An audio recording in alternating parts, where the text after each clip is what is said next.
ようこそどうぞはじめまして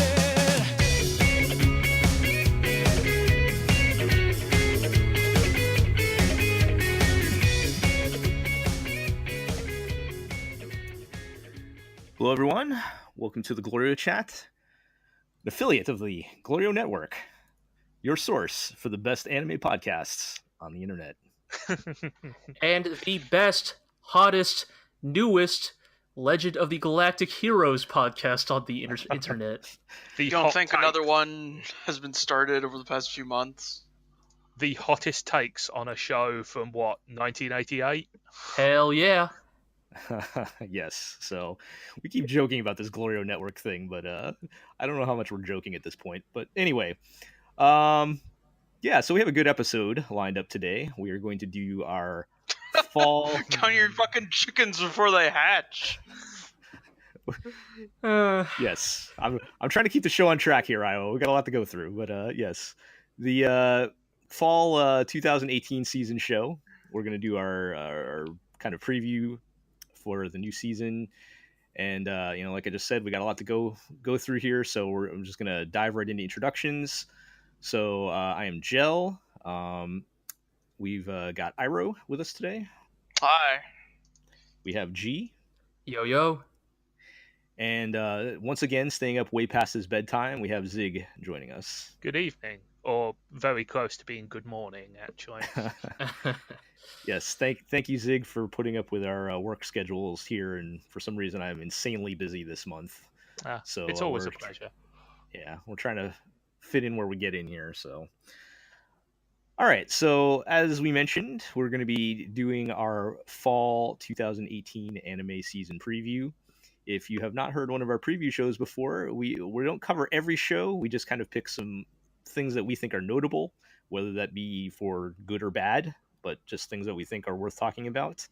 And we kind of go through them vaguely in airing episode order. So that's kind of the order that we go in for that.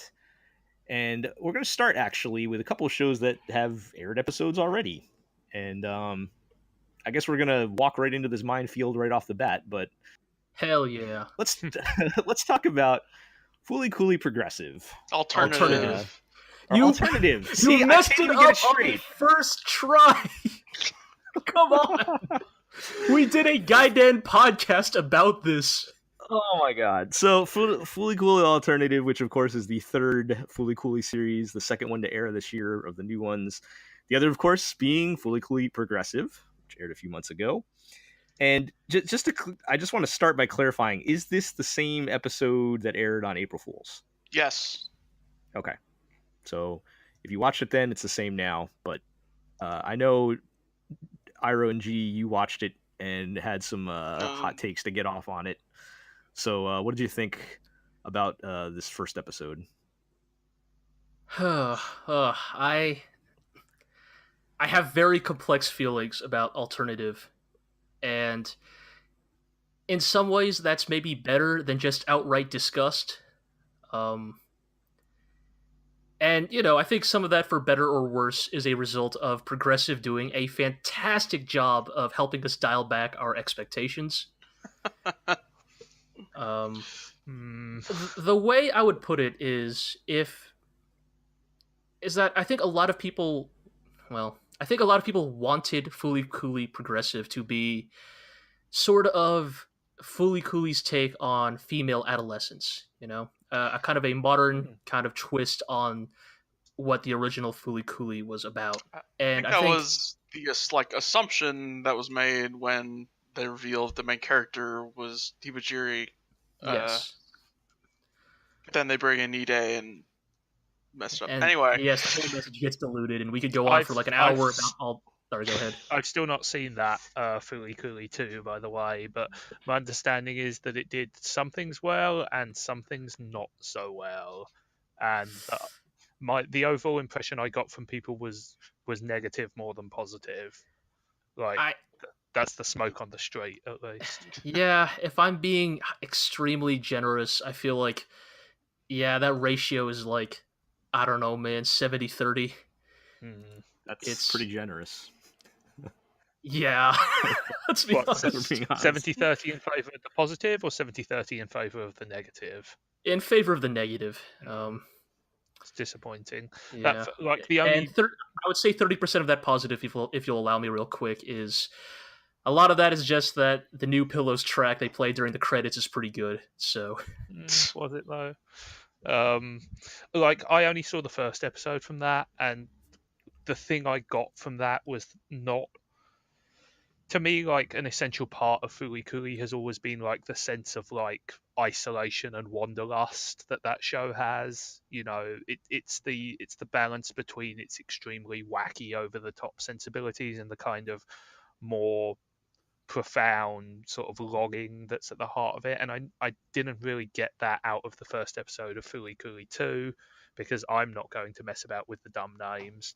And as someone who saw this episode when it came out on April Fool's, I really didn't get that from this either. You know, I think this was better than the first episode of Furikuri 2 I saw, but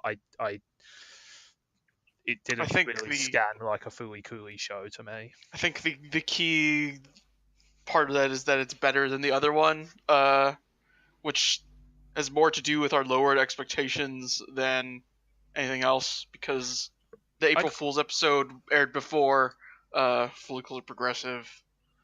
Yes, but I mean, I saw the April Fool's episode. We all saw the April Fool's episode before. actually, That was only you and I. I was did it? not. Okay. Yeah, I specifically chose not to watch Alternative at the time. Okay. So I saw that, and like, I don't feel my expectations were lowered, because I actively thought that the first episode of Progressive, which again is all I've seen, I definitely preferred the first episode of Alternative to the first episode of Progressive. Obviously, that doesn't count for anything other than first episodes. sure. But I of the two, I definitely preferred this, you know, this weird classroom multi-girl setup to what seemed to be a slightly slavish devotion to the original in the case of Progressive.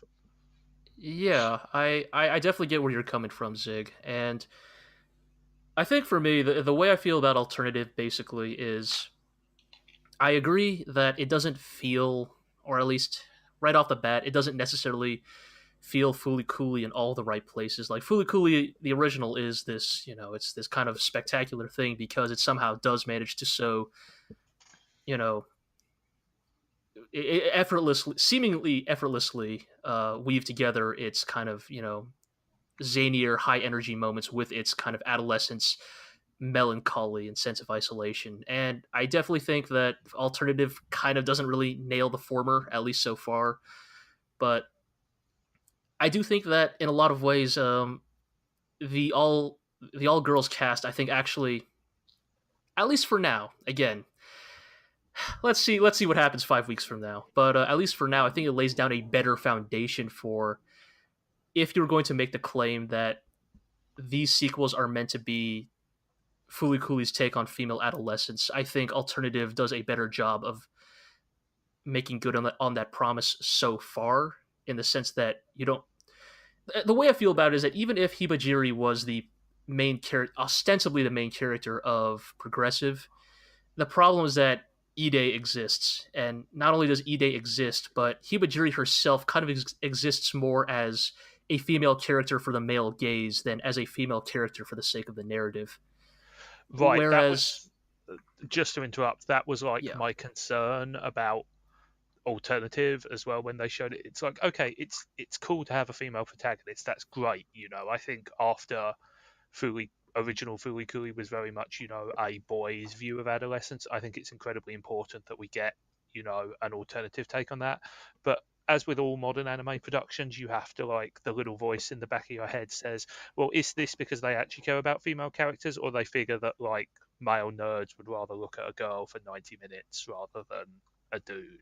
right, No. I totally think, again, believe me, that voice is playing in my head 24/7, but I do think, at least so far, the way they portrayed the cast of Alternative, like the way these four friends interact with each other, the way they hang out, like, at least so far, you know, they're not doing the, like, oh, we're female friends, let's grope each other's boobs in the locker room, or other stuff that, like, Yeah. you know, actual friends don't really do. Like, they hang out in their club room, they, like, talk shit to each other, you know, they do the kind of things that you actually believe that, a bunch of disillusioned, melancholy teenagers would do when hanging out with each other.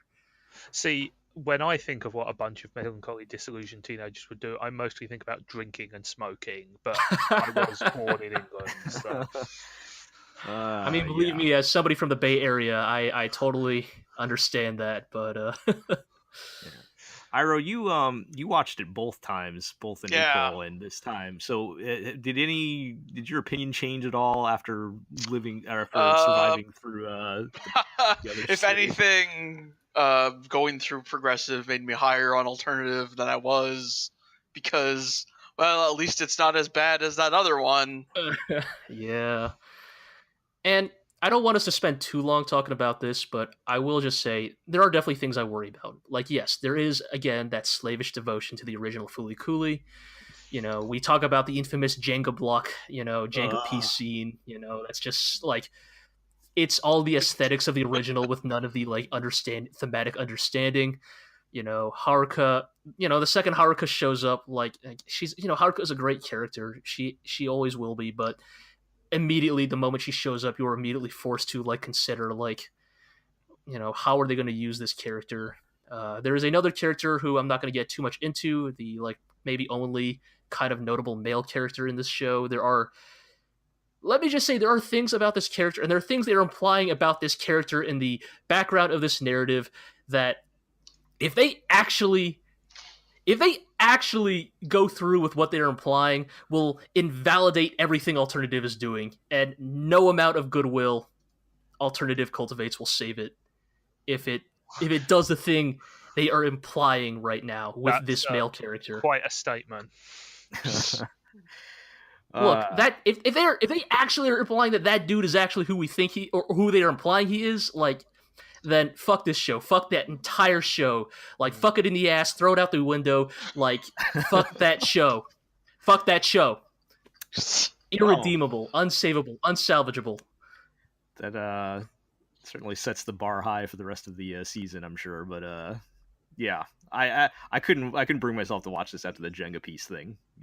Get back to me if it's good later. Maybe I'll check it out. But we'll report on it after next Saturday, I guess. Yeah, sure. So, all right, we'll see how that goes. Moving along, another show that aired the first episode. I think this was just kind of like a one-off like teaser thing, right?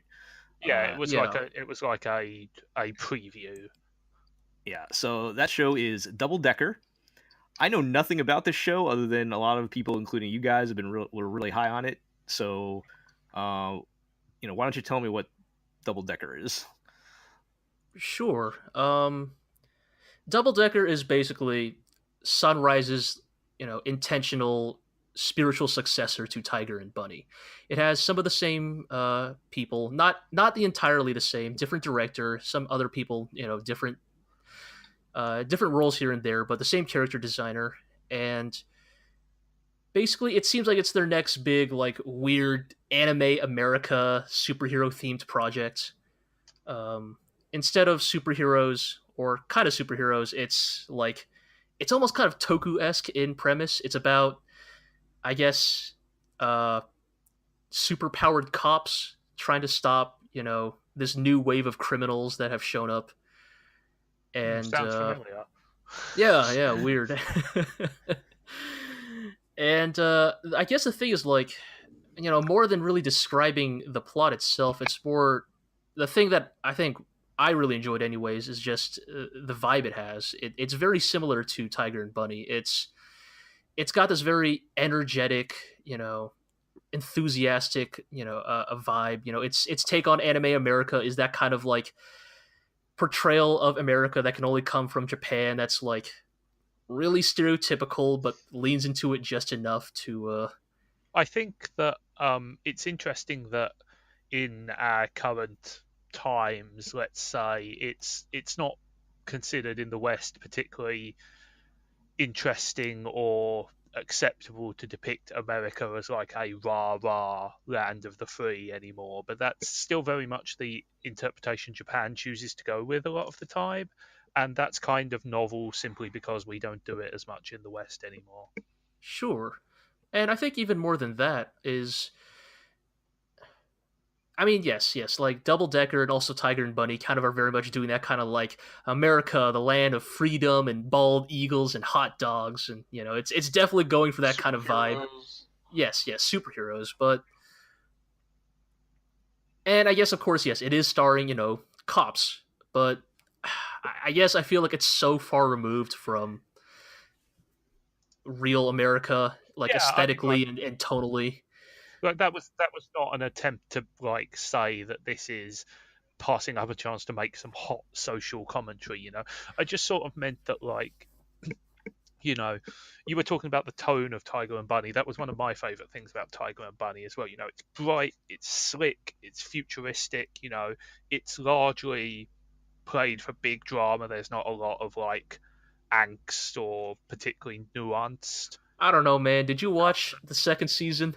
Yes, no, I've seen it all the way through. I understand, but even when it gets dark in kind of like a big dramatic way. If Oh that yes, makes totally. sense. It is it's in many ways like a true translation of the comic book idiom into animation there. And I enjoy that in anime. I do feel that is an aesthetic which is done extremely well. It was in Tiger and Bunny, and my hope is that it would be here. You guys are telling me all this stuff about Tiger and Bunny and superheroes in America, and I look at that art, and I don't know, man, that looks like the hot new light novel action series with some of those designs to me. That's some super anime. I mean, there was definitely some of that in Tiger and Bunny as well, right? Like their ridiculously cool corporately sponsored armor, was all very, very tuny, for want of a better word. But I think the difference is that, like, and again, I've not seen this first episode, so I'm talking purely from the Tiger and Bunny perspective, but that show at least, played it largely for tongue-in-cheek. I'm not necessarily going to say it played it directly for comedy, but there was kind of like a knowing cheesiness to it, that bordered on like actual camp at certain times. Sure, yes. It's very earnest. In certain Yes. ways, Double Decker reminded me of Blood Blockade Battlefront. Yeah. In this sort of like frenetic view of like wild animated city And- life type and- thing. Blood Blockade Battlefront was another show which wore its extremely corny light novel inspiration on its sleeve, kind of like the big pulpy fighting demons and giant like cross attacks and stuff, but did it in like a fun, goofy way where it was like, this is cool rather than this is hackneyed.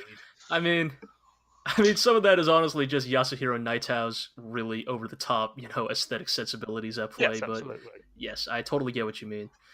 The last thing I guess I'll say for Double Decker, its full name, by the way, is Double Decker Doug and Kirill. That is the actual full title. The title that they insist on writing everywhere is Double Decker Doug and Kirill, because Doug and Kirill are the name of its antagonists.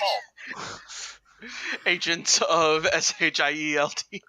Right.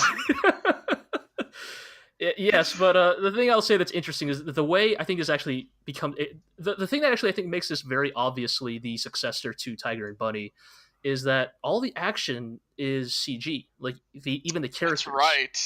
It's actually It's weird. It's a little blend, actually. like 3D models, but then their faces are animated in 2D, and very. Sorry, go gun ahead. is CG, and his the rotating cylinder and the revolver and his flowing code is CG, and Yeah, it's a little jarring, and for the most part, it's actually done pretty well. I think in many ways, if Tiger and Bunny was like also Sunrise's way of experimenting with CG and like kind of seeing how far they could take it, and let it be said, for its time, I think Tiger and Bunny's CG was actually pretty decent. It was helped by an aesthetic which complemented it. Like Totally. those super suits were never meant to look real or integrate into the environment, and they played that well for their CGI use. Kind of that Garo approach. Exactly. But yes. the thing with Double Decker, though, is that it's all people. Like, even when they transform into their like super crime-fighting costumes, they're still people. Like, they just have like flashier trench coats and like big CG guns. And I wonder if this is Sunrise kind of trying to test the waters to see, like, has our CG gotten good enough since Tiger and Bunny that we can now do like organic human beings in CG and still make it look good. I mean, if you watched a little short show called Babuki Buranki, then I think you would know that the answer is absolutely not, unless we make it as stupid as humanly possible. So, Yeah, so, I mean, hey, maybe that'll work. I mean, hey, Double Decker, maybe that'll actually work then, because... Yeah, sure. I mean, you know. tell me this show is kind of like Babuki Buranki, you immediately have my attention. Yeah, but, I'm not sure I'd go that far, but... Yeah, I don't want to get into that discussion, Yes. but, yeah. All right. Well, I mean, that show sounds fun at least, and worth keeping an eye on. So like I said, they kind of aired a preview episode thing, and we'll get more when the season actually starts. So we can keep an eye out for that. All right. Let's keep this train moving then on to some shows that haven't aired yet, the actual new shows. And we're going to start with one that I threw on here to this list because I feel personally attacked by What? Wait, why this and not why? Okay, why are you personally attacked by this and not by every other? Let him isekai explain. show? All right. Well, okay. Well, so this is one of the hot new isekai shows for next season, which the title, I believe, is in the localized is something to the effect of "That Time I Got Reincarnated as a Slime."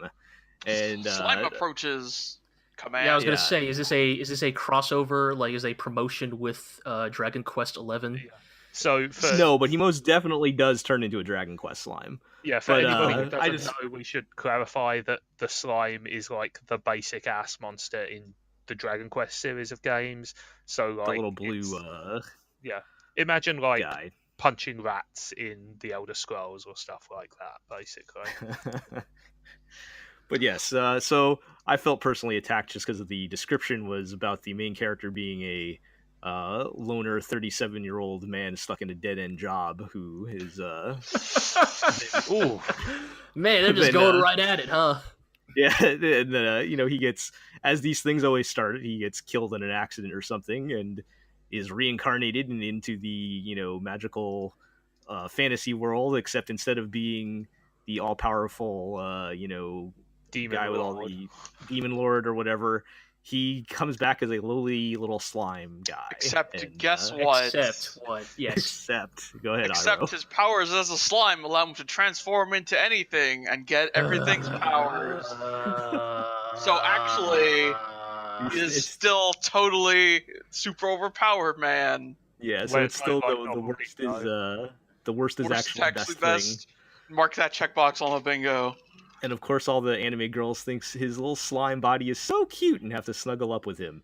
But yeah. Throw this shit in the garbage, right? Yeah. I just have to wonder is the having the 30-something guy instead of the 20-something guy going to be was that just a one-off thing, or is that going to be a new trend as like oh man as otaku like, age? Yeah. Is that going to be what is it happening? The like saga of Tanya the Evil or whatever, the same thing, right? Like, oh yeah. Yeah, he was like a middle-aged salaryman or something, right? Right. That's also technically isekai, huh? And not just weird Kaiser wankery. Yeah. So it's a whole other conversation. I mean, you can be bad on multiple levels. There's a lot of room there, but yeah, I have to wonder if that's going to be I think like I was thinking the guy in Gate is in his 30s too, if I remember.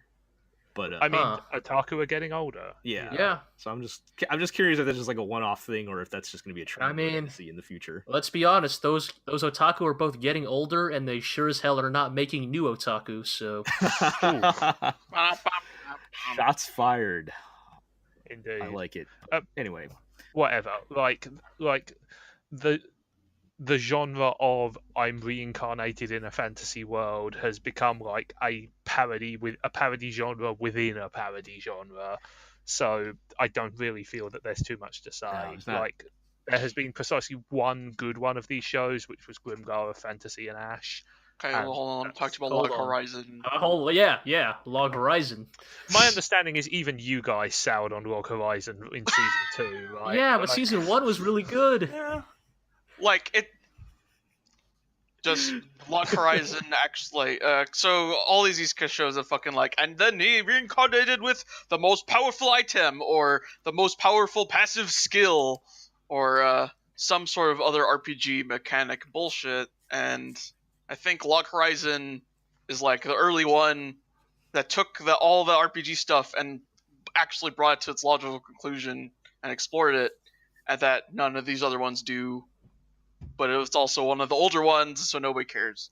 Right, I was going to say Log Horizon is like 1,000,000 years old at this point, right? In anime Right. years, yeah. Yes. I mean, it's also like, let's be honest, it's like, the thing that always bothers me is that it very much speaks to how unclever these writers are, that these characters are written as clever in description only. Like, they're not written as clever in the narrative itself.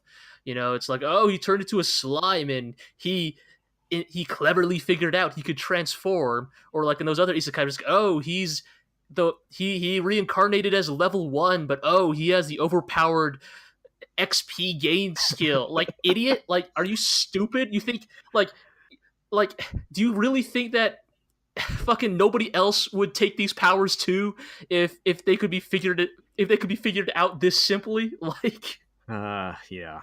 Well, I think we've said enough over the years about all the awful things. That's only scratching the surface of this particular genre, so we Indeed. can probably just keep it moving along then. All right, let's go to a show that I actually want to talk about, for better or worse.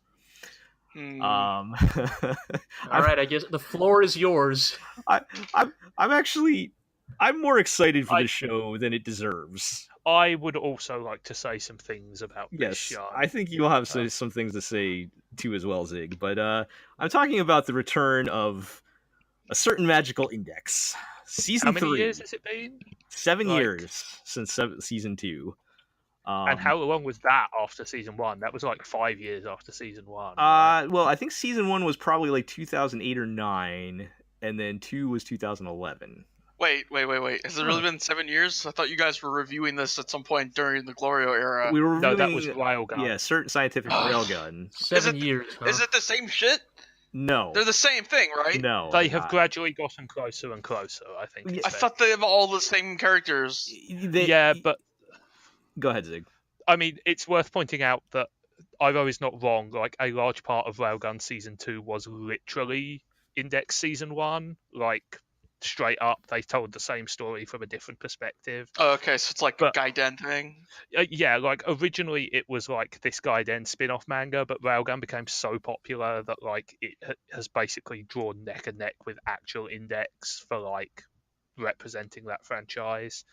But they are different things. They largely tell different stories and, like, mostly star different characters. And the kind of tone of them are slightly different too, I think. Slightly. Yeah. But yeah. But yeah, it's been 7 years since season 2, and you know the season 2. So half a Full Metal Panic. Yeah, so yeah, we're not quite at Full Metal Panic levels, but you know, they kind of ended sort of on a cliffhanger on season 2 as well. So we've been waiting for this for a long time. And for anybody who doesn't know what certain magical index is, because it was a big thing at one point, and I think it kind of fell off the face of the earth.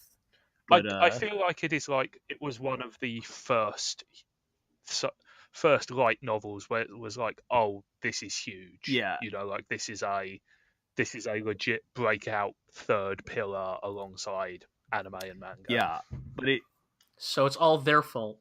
Yes. I still like to pin on Haruhi, but go ahead. Yeah, that's a whole nother discussion. But the Index is basically, it's this big dumb urban fantasy type of show with it's like a lot of stupid superpowers and like ridiculously unnecessarily detailed lore. Vampires, espers, angels, you know, robots, clones. Because basically the core they have it. Masters. It's kind of similar to Fate. Almost. It is kind of similar to Fate, except Index takes itself probably less seriously. Definitely less seriously. Is there anything that takes itself more seriously than Fate? I mean, it's worth pointing out Fate produced an entire show dedicated to mocking Fate. So, like, that earns it some points, at least. Like, yeah, kind of. Anyway, go ahead. But the core premise is that there's these two factions of superpowered people. One is the magic side, one is the science side. And they've kind of been in this, like, locked in this Cold War thing. And at the end of season 2, the Cold War was heating up, and I believe in season 3 we're getting the actual like World War III arc where the two sides like get incited to fighting each other. You also haven't mentioned though that one of the sides is explicitly headed by the Catholic Church. Yes, so the magic side is headed by the Catholic Church. Yeah, and, seems reasonable.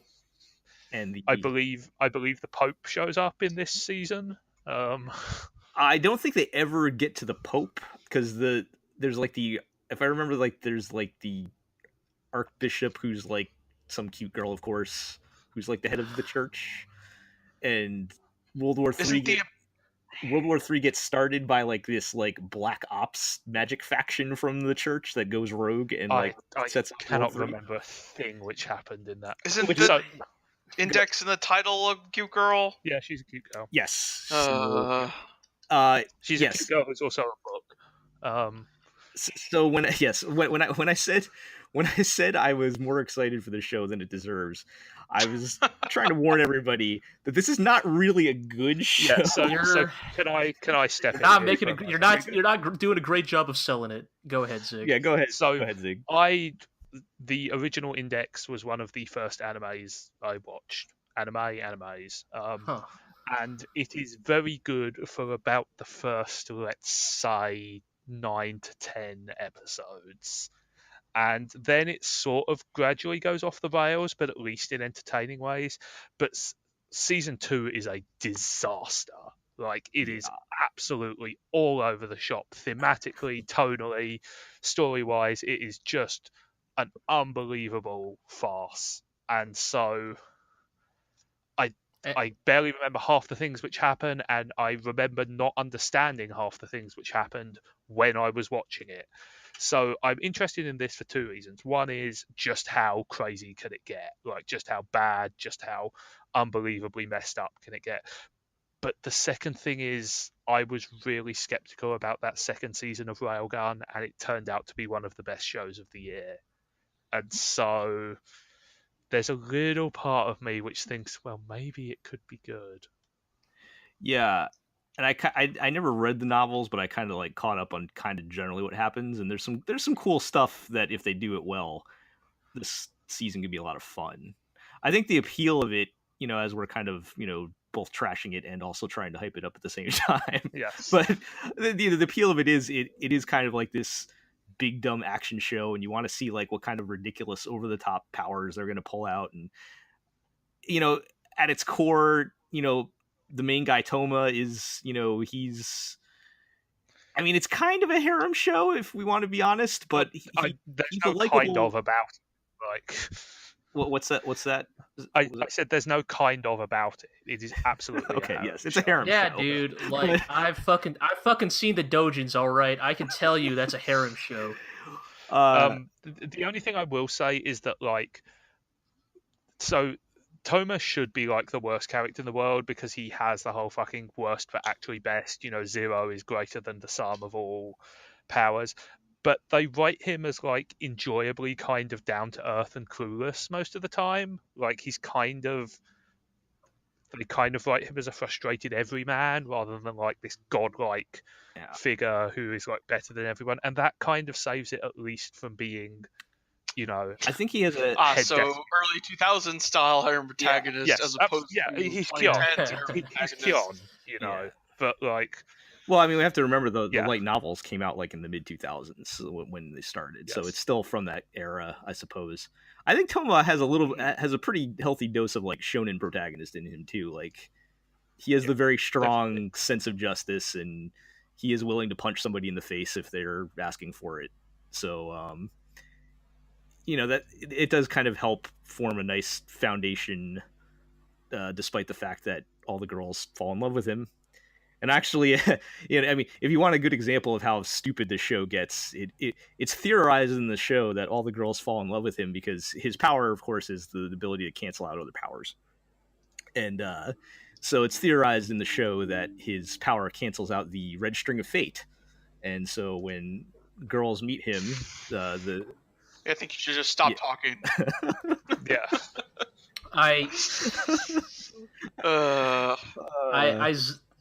What? What's next? I zoned out. Like, One more example. If you want to go, you can go look this up. I'm not getting into it. Go Google stab sword on the index wiki, and that will. That's what you man. told me about. That will give you an idea of the kind of. But to me, sometimes I like to roll around in the dirt, and this show is pretty fun, and I'm. Are we It is sure? like- Are we sure we just haven't accidentally described somebody's like fate fan fiction? I mean, it is basically that. There's no. The thing I will say about it is that the thing which sets it apart from a lot of modern light novel stuff is that while it is stupid and dumb and generally quite poorly written and blatantly a super crazy power fantasy, it is at least not harmful or offensive or like horribly creepy in most regards. It is somehow weirdly more wholesome, which is a weird How thing. often does Index take her clothes off? I mean, he walks in on her showering a fair you old see, bit, Iroh, but My cave. her clothes are I rest magic, and my when cave. he accidentally touched her shoulder, her clothes exploded in one episode. So So what's Right, next yes. on the notes? right, For the that's show notes. almost basically the first thing which happens in the show is that I've forgotten. So what's next? I don't know, Shell? dude. Hero, the rest of this season is not looking Yeah, so we- hot. Like, do we really yeah, want to move on? to the let's next keep show? going. Let's keep this trash train So going. our next show on the list is about. I guess the title is "Our Maid is Way Too Annoying" with an exclamation point. Which is a show about this family. Hey, man. Well, that's what that maid sounds like she's gonna do. So About this family. All right. We should not even give. We should not even. Yeah, give this I'm thing just. the I title just wanted to bring it up because honestly. this appears to be a trend lately. But it's about a family who hires a maid, and the maid is lusting after their daughter, who's like 9 years old or something. So this is like some dark, this is like some dark Kanaka-esque. No, it's a comedy, I'm pretty weird, sure. Twisted. crime Yeah, I'm pretty sure it's a comedy. for But equal opportunity. yeah, Shittiness. because we had last So- season we had the Miss Caretaker of Sunahara or whatever with the, and then before that, and then And that Happy was the same Sugar Life. season, right? That was the last season, Happy Sugar Life. Yes. So I just really hope this isn't a trend where we get these adult women pedophiles, as if that is. I mean, almost if you're talking about whether paedophilia is a trend in anime, I got some really bad news for you, Joel. I almost I have to wonder if this is becoming a trend because even anime writers are becoming like self-aware enough to realize that adult men lusting after little girls is bad, and so in their like warped minds they're like, well, let's just reverse the genders, then it's okay, right? I mean, I don't think it's. I think it's more like people realize that like high school harem shows like Love Live and No, I Will Not Apologize for Calling It That have like enormous female audiences, like way, maybe not bigger than the male audiences, but at least on the level. And so people theorize in the same way that like you peel off a bunch of like the more fan servicey guys from that into weird shit. Maybe you could peel off some of the more fan servicey ladies of that into weird shit. I mean, I don't know. You're asking me to read the minds of people who I want nothing to have. It's not a to place do we with. want to go. So, Yeah. But So yes. is this where we like start to officially just pour one out for Dogakobo? yeah, because they are. We did that years ago, yeah. man. whatever, like they're a studio, they have people to pay, they have to take the work which is going, right? It's true. Like they have made plenty of bad stuff and they've made plenty of good stuff as well. Like it's Just saying, Monthly Girls Nozaki-kun is pretty popular. Season 2 would be nice. I mean that's not their decision though, is it? Like What do you mean, Gel? They made Tadakun Doesn't Fall in Love. It's all the same staff. God, all right, let's move on. I still Let's think move I should on. watch that just to see what the kind of cool cameras which show up. And just for the kid. and also So, for maybe- Nyanko Big, obviously. Maybe somebody has like a Tadakun camera porn compilation on YouTube or something. We can. hunt down. I'm not going to Google anything which involves Tadakun and porn in the same sentence. Thank you very much. Maybe that's smart. But, Probably wasn't anyway, popular enough anyway. I don't think popularity matters in that regard. But anyway, Know how many people show up at Comic let's move on to something I guess is good. Part 5 of Jojo Jojo is back. You mean the show the show that is even gayer than our Maid is way too annoying. Yeah, So, it's Jojo, but they're in Italy now. This might be the most known quantity of Yeah, all next season. Yeah, yes, like it's JoJo. Like you kind of know if you're in for it or you're not. You know. Yep. We saw the first episode of Anime Expo. Yes. And guess what? It's more JoJo. It's everything you think it is. So where does Part 5 rank in the hierarchy of good television parts? My understanding is it's not particularly well liked. Well, Japan loves it. Yes, I was gonna say this very much depends on who you're at, which region you're asking. In Japan, I feel like Part 5 is second only to Part 3, but Yeah, that's I don't know. kind I feel like the recent animes have like whipped up the hierarchy because now whatever's airing is the most popular. But yeah.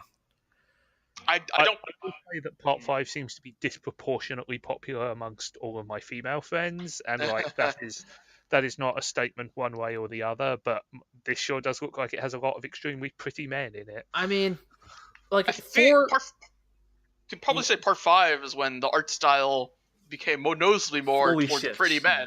Yes. Like the thing I was gonna say is 4 is kind of the beginning of that, but 5 is kind of when they fully shift into like just full on fabulous twink territory.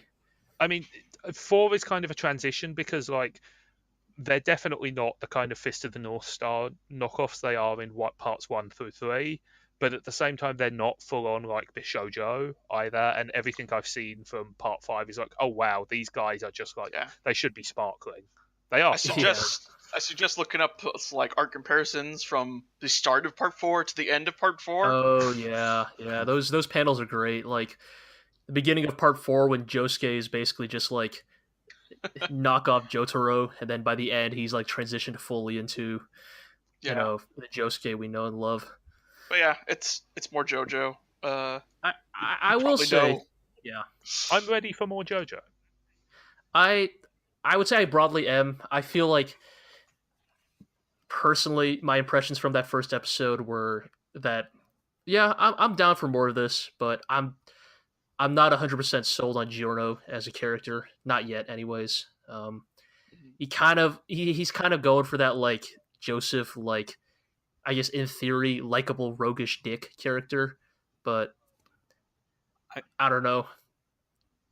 I think I just like Joseph more. So I think one of the things which intrigues me is that I am now entering the parts of JoJo where I know even like I never knew very much about JoJo, you know, but like for the first couple of parts, I knew like, oh, you know, there's you know, Dio has the world, and there's this bit where they fight, you know, vampires who are, you know, all of that stuff. But I know nothing about Part 5. Like the only thing I know is that it's set in Italy. It's kind of a mafia crime drama.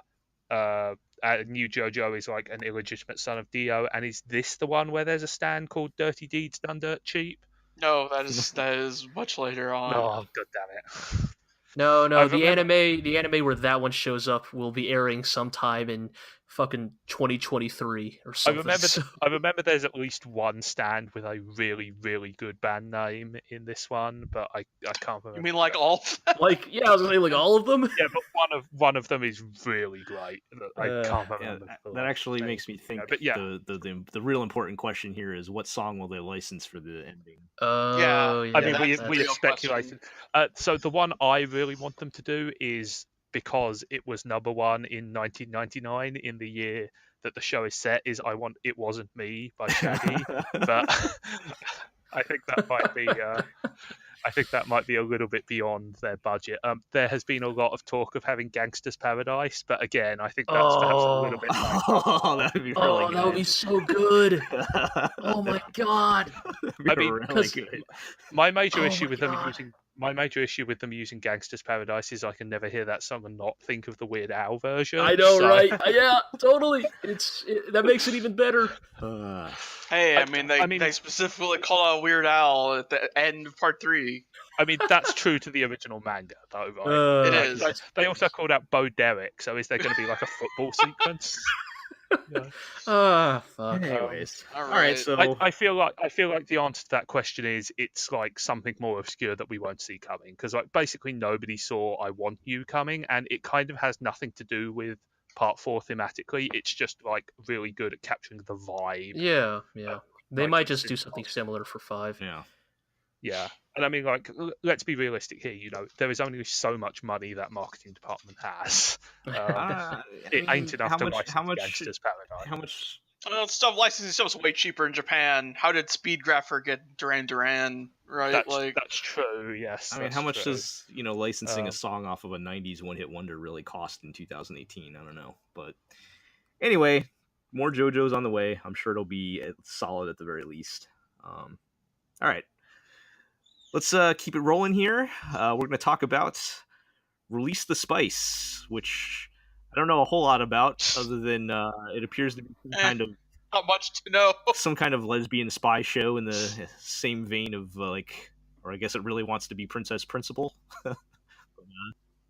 That's why I put on the show notes. I mean, I feel like the thing everybody is forgetting about Princess Principal is that we thought that show would be absolute garbage. Oh no, before absolutely. We watched it. totally thought it would suck. Like, No bones about it. The thing which made Princess Principal good was not necessarily its premise, but the fact that they actually bothered to write an interesting world and interesting characters and like animate it extremely well. And I don't feel like copying such a uniquely weird thing is really and like to be fair, like it is not a 100% copy, but it's soon enough that you can't help but go, this kind of reminds me. So the release of Spyce is kind of notable because the writer also did the Yuki Yuna as a Hero series. That thing's really popular. And the Akame ga Kill manga. So, like, yeah, shit I don't care about, but somebody probably does. I mean, Yuki Yuna as a Hero is, like, actually really popular, is my understanding. Akame ga Kill, I think, is just generic boobs and gore trash, but... It was very popular for a while. Yeah, sure. I mean, like, looking at this art style, yes, that is absolutely the same dude, you know. I don't know. I don't know. Just like I just wanted to mention Princess Principal because that show's good. Like I don't know. Like the studio doesn't have like a huge amount of pedigree, but there are several Fate projects on here, which at least indicates that somebody trusted them enough to do something. On the other hand, one of those projects is that terrible Fate Grand Order OVA, so. It's difficult to say, you know. I feel like this is one of those things where the premise is superficially interesting. These character designs don't give me much hope because they look like they've been ripped straight out of like a 2007 Arrow visual novel, and I feel like the balance is like 80-20 in favor of this being complete garbage. Oh yeah, totally. So, but again, that's what we said about Princess Principal. Yeah, I know. I feel like this is much more blatantly, like, just bad. Looking at this, like, totally. This girl is hanging upside down, like with her skirt almost falling down. You know, I feel like they are going for the jugular much more obviously. Should be going for the balls. Anyway, at the very least, shout out to Princess Principal. So, regardless of the quality of Release the Spyce, a really good show. We'll see. All right, so moving on to everyone's tell me about this gel favorite B-list shonen anime. I feel like it was A-list for a period. Yeah. At least for a while there, you could say it was up there. So we're talking about in the period after Naruto and Bleach were out. Yes, filling the void in that brief period was Fairy Tail, which Zigg, I know you were up on this for a while. I don't know. Have you kept up on? I was. Did you? No, I was reviewing it as part back when I worked for a DVD reviewing site. I reviewed like the first 60 episodes or so, because the like Manga UK were releasing it on DVD, and so I got sent pressers and stuff like that. Those first 60 episodes were largely extremely good. They were up and down, of course, but the good arcs were really good. There were some fun, dumb villains, some like good, broad character work. It was a very like broad, cliched, not especially groundbreaking show, but it was fun and it was goofy, and there was some good, just like meat and potatoes shonen action, you know. And I enjoyed it a great deal, but that was like, I think that was like 400 episodes back now or something like that. Was it really that long? Because I felt like it was shorter than, you know, it was not One Piece, the big ones, you know, but it was. I don't know. I feel like there was a time skip, and I feel like a lot of people did not enjoy the quality of the story after the time skip, is the anecdotal evidence I heard. Yeah. Yeah, that's kind of that was me for sure. I read the manga for a bit, and then once it got to the time skip, I was like, all right, I'm done. I know where definitely this is going. I definitely feel like at one point it was threatening to break into the big three. You know, like One Piece, Naruto, Bleach. Oh, I felt totally. like Fairy Tail was right there, nipping at their heels. You know, and I do feel that in the past couple of years, a lot of the hype has died. You know, Well, because the series ended. Yeah. Right, Well, no, but I meant like even before the manga ended and all that. You know, like Okay. it very much felt in the same way that like Bleach felt it just kind of ran out of steam and ended. You know, like the way kind of like Bleach just sort of stuck. Oh, yeah. To the whole, you know, I Fairy totally Tail agree with that. definitely felt like that. And I don't know, you know, like again, I can't make an objective value on how good or bad the show has been, but it certainly doesn't feel like like I said, at the height this thing was generating like huge hype. Like it was one of the big shonen properties, and I do feel that like a lot of that has sort of fallen away to the point where this anime conclusion is almost an afterthought, which is super weird to say. At least it's getting to end, unlike, as mentioned, Bleach, which did not even have its final arc animated. Yeah. It's interesting, yeah. I think in many ways this fairy tale anime almost feels like it's just being done out of obligation. I mean, at least, like I said, at least they do feel the obligation, you know. I mean, hell, like that writer, that mangaka's already moved on to his new manga. Which is a lot like Fairy Tail. Yeah, you think that too, right? Like I read a couple chapters and I was like, wait, this is literally like literally just Fairy Tail in space. Yeah. Like, even some of the character designs are the same. Yeah, which, I mean, is that just because that dude can only draw, like... Maybe. Like, I've different faces. I've always enjoyed the Fairy Tail art, but I think the interesting conversation around this is, like, the fall of, like, the traditional pillars of shonen action and being like a new generation of stuff like My Hero Academia or The Promised Neverland or stuff like that coming up to like take the throne, because like Fairy Tail, I enjoyed Fairy Tail a lot, but it was the most shonen battle manga that has ever existed. You know, like it was 100% carved from, you know, the template that they carve those shows from. And so I think perhaps it was just caught out of time a little, you know, like if that thing had been like had the same glory years that Naruto had, perhaps it would still be a big deal now. But I do, and we're speaking in relative terms, of course. Fairy Tail is still very popular. It makes a lot of money, but I definitely don't feel that there's the hype behind this that you would expect from like the conclusion of one of the most popular manga of the 20th. If it had started in 1996 instead of 2006, it would be exactly all-time classic. It would have ruled the world, you know.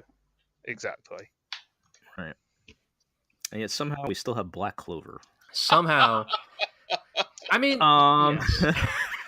yeah. Yeah. Anyway, that's so rest in peace, Fairy Tail. The final season's happening. Yeah, let's move on. Speaking of things that should rest in peace, we're dragging this back up one more time. God, every time.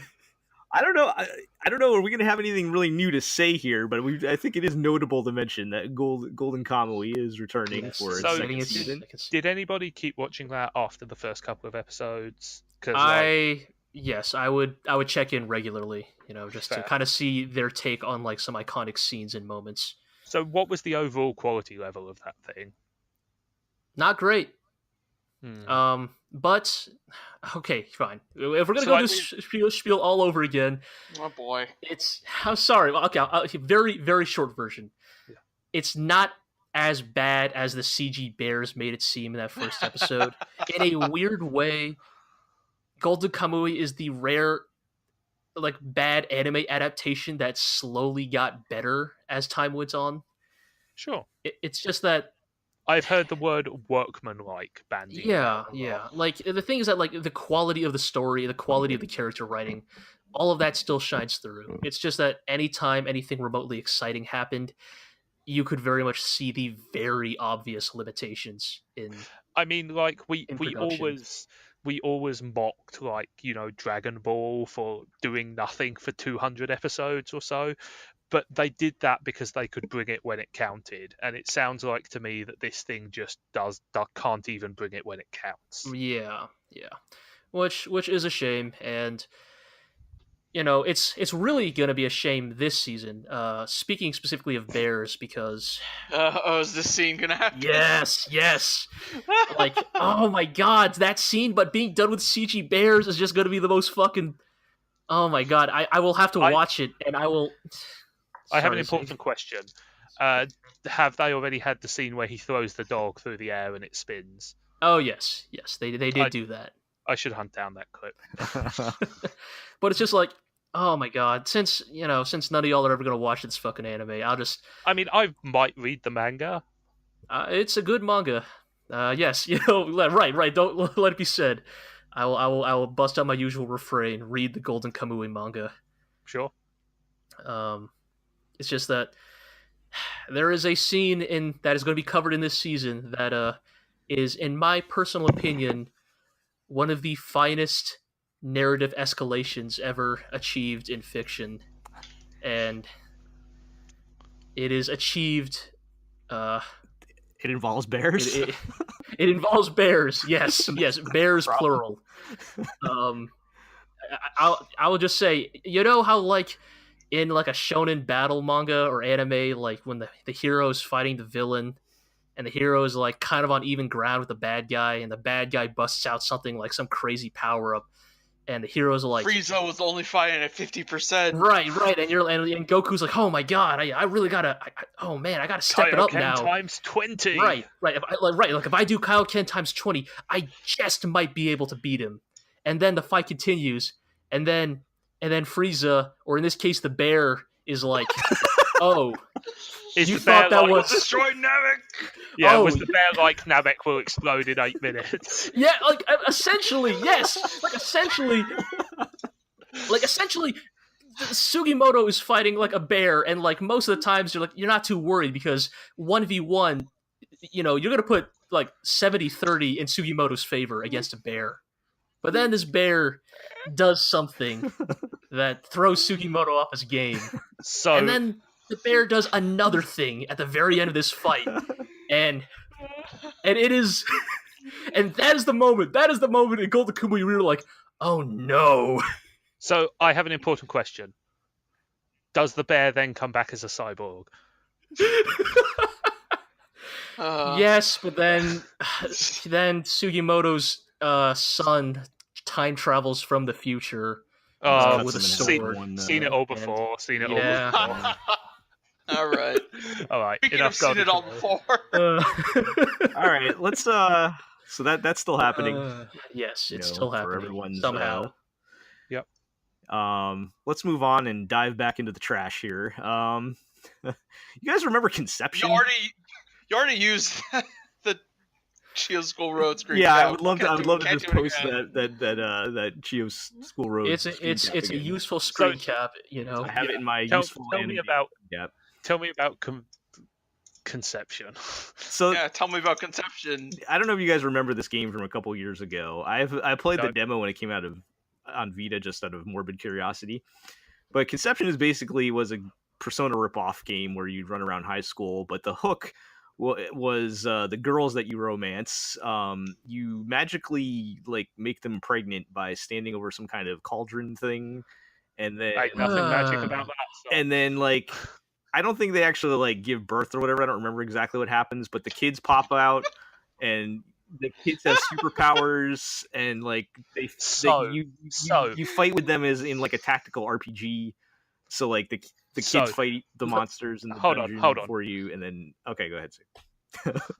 Let me stop you right there, 57th Prime Minister of Japan, Shinzo Abe.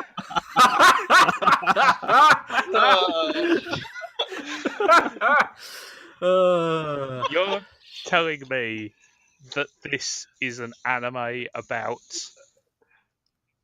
knocking up high school girls so you could use their magic children to fight monsters. Yes.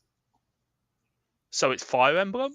Except there's no actual sex, though. You just stand over like a magic cauldron or something. There's no actual sex in Fire Emblem either. It actually happens. It's implied, yes. At some point. All right, but here's the thing. All right, here's the reason why I think Fire Emblem is nowhere near as egregious as Conception. All right, like in Fire. All right, let me explain. All right, in Fire Emblem Awakening, all right, when you S rank the support conversation, right? So when a mummy and a daddy S rank each other very much. Yes.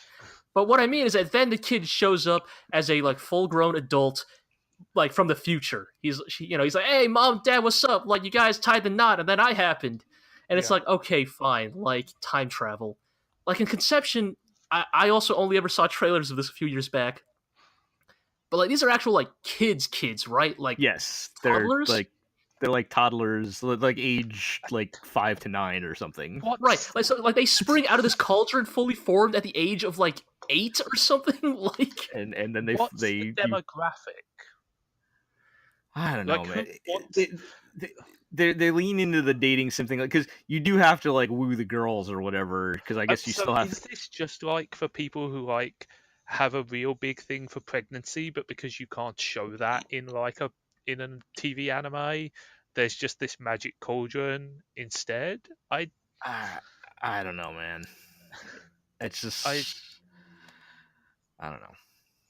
Yeah, is this better? Like based purely on premise, is this better or worse than Darling in the Franxx? I mean, at least this show is cutting to the chase. I don't know because like, the basic premise of Darling in the Franxx is you date these high school girls, and these babies spring out of these robots fully formed.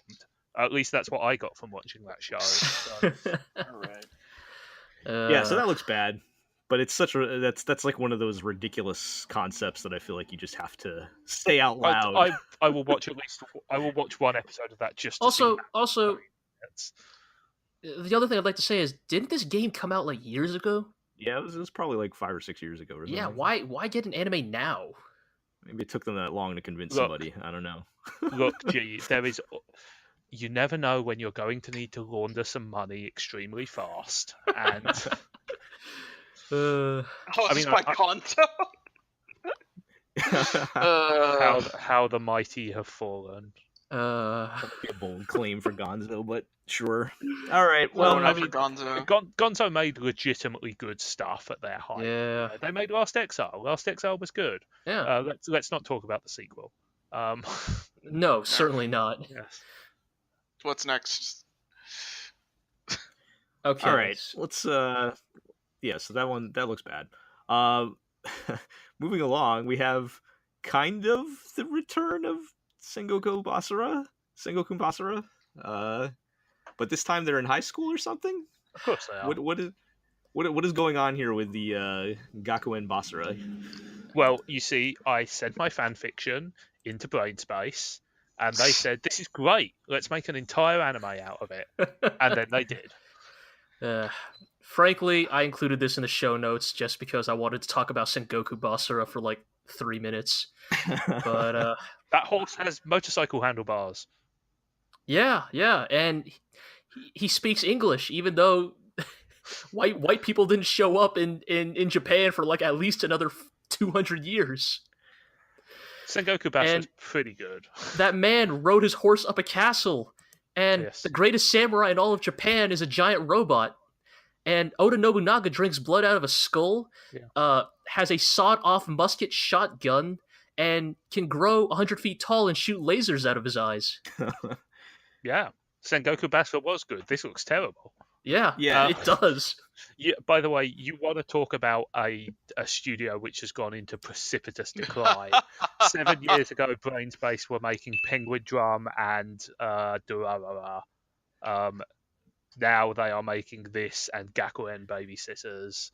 So, sometimes you've got to keep Gakuen it all. Babysitters was pretty good, actually. That was actually one of their better shows, to be honest. Yeah.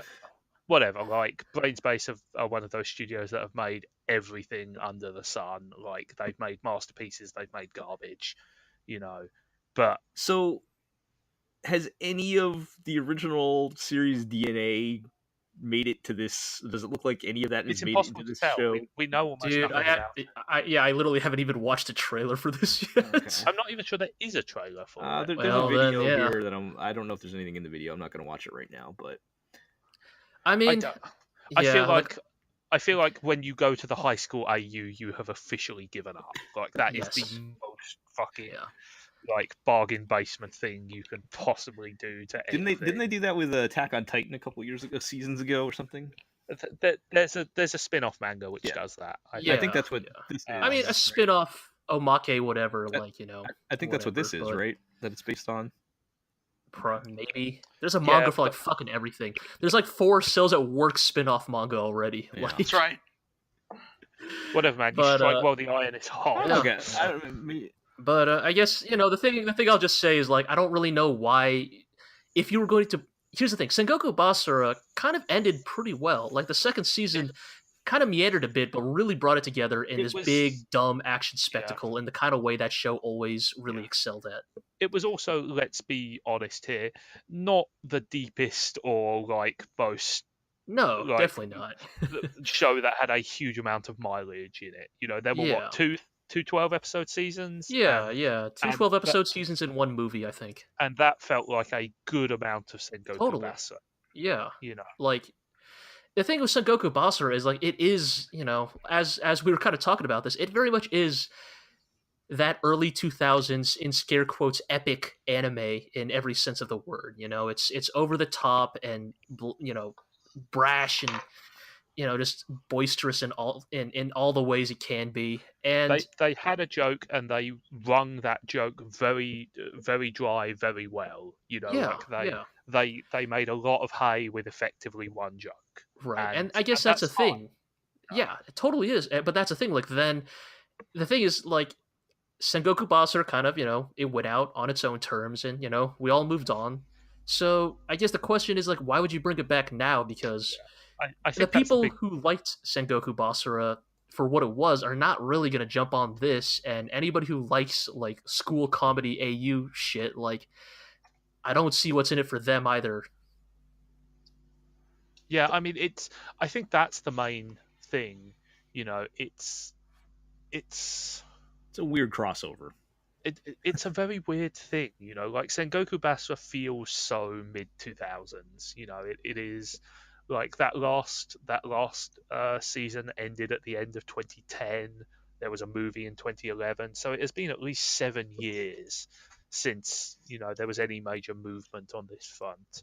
And it just kind of feels that like time has passed it over, and I don't want to knock Sengoku Basara because I enjoyed it a great deal, and I have a Blu-ray of it on the shelf next to Sure, me. yeah.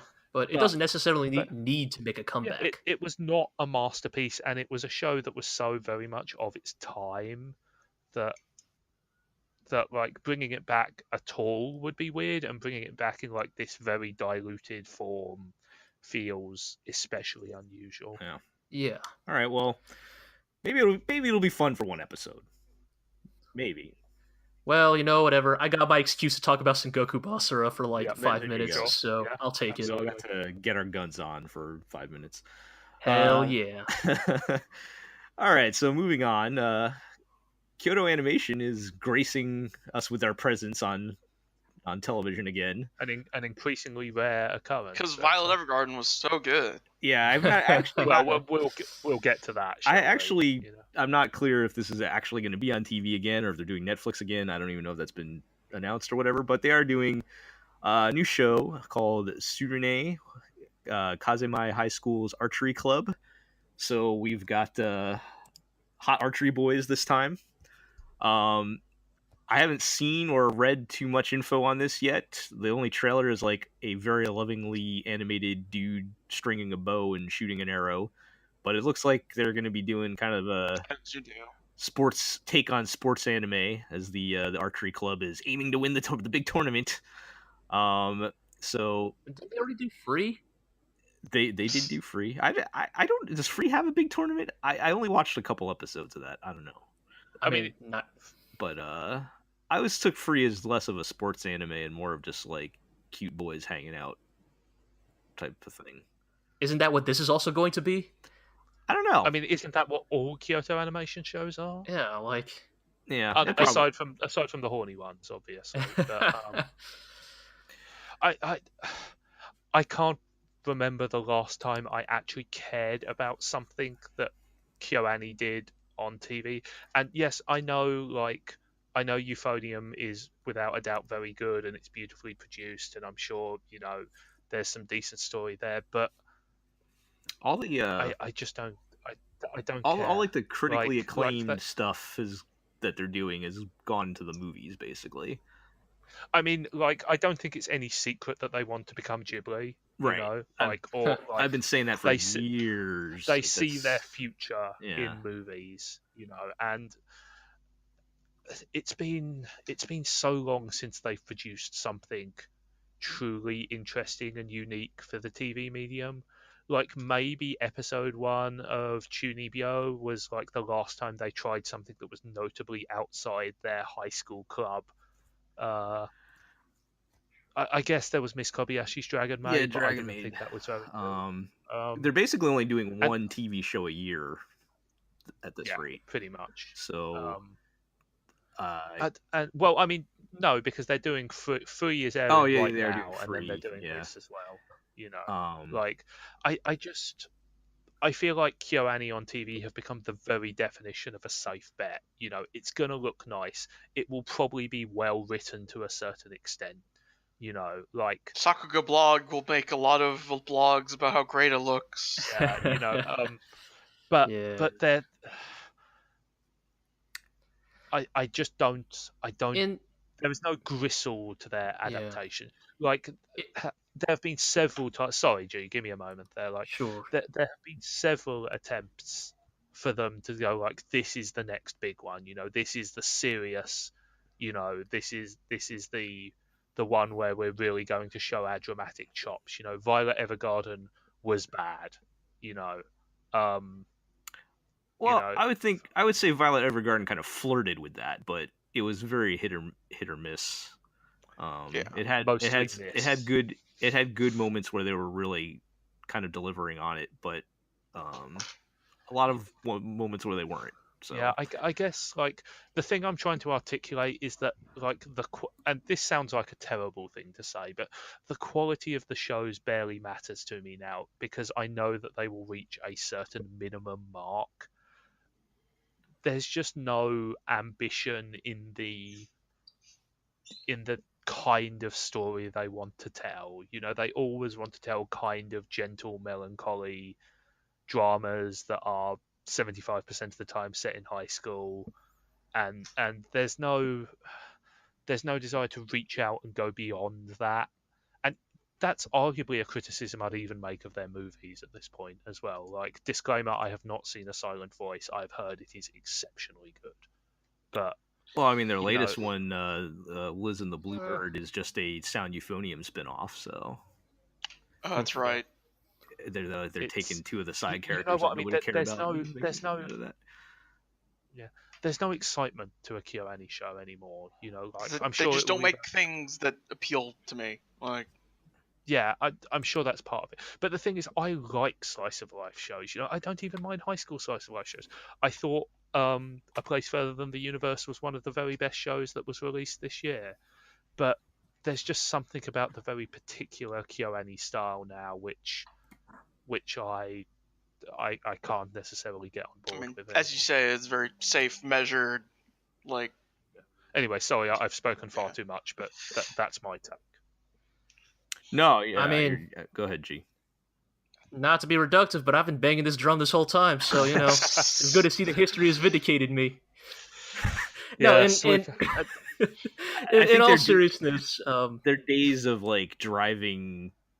There was a stretch there where they were like the leaders of the industry, for better or worse. Like people wanted to be them, and that's not really the case. I mean, a lot of people are doing a very poor job of imitating them. Right. I mean, a disclaimer. In many ways, the studio itself is still driving the industry in terms of leading on things like pay scale and like and work work-life conditions. Yes, balance totally. and stuff like that. Yeah, And this is not in any way meant to be an attack on or like having female directors as well. And like this is not in any way meant to be an attack on like the studio or their working practices. It is clearly working. They make a lot of money, but like this is just like I wish they would be more artistically ambitious sometimes. Right. Yes. To basically kind of just use the less hot takes version of my general argument about KyoAni is that yes, they are undeniably an extremely talented studio that clearly is running themselves in a way that you wish more anime studios would. But it very much is that thing where I read the premise for this upcoming anime right now, and honestly, like, is this not the premise of a dozen fucking anime every season? Yeah, so then at that point, what is the thing that it has going for it? It's KyoAni, right? So you have that KyoAni production, you have that those kind of baseline things you can expect from it, but yeah, you've hit the nail exactly on the head there, G. Like they have become the main attraction rather than their stories, and that's not the right way round there. That's the way you make a lot of money, but absolutely is. And like perhaps once KyoAni do reach kind of like Ghibli scale, perhaps they will start to experiment in a way that would make them worthy successors of that title. But for now, at least, I think for now at least. Sorry, go on.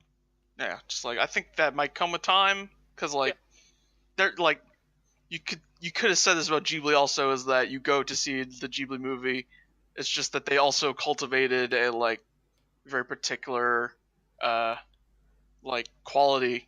Yeah, and like I think we had a house style. Let's not flatter them on that.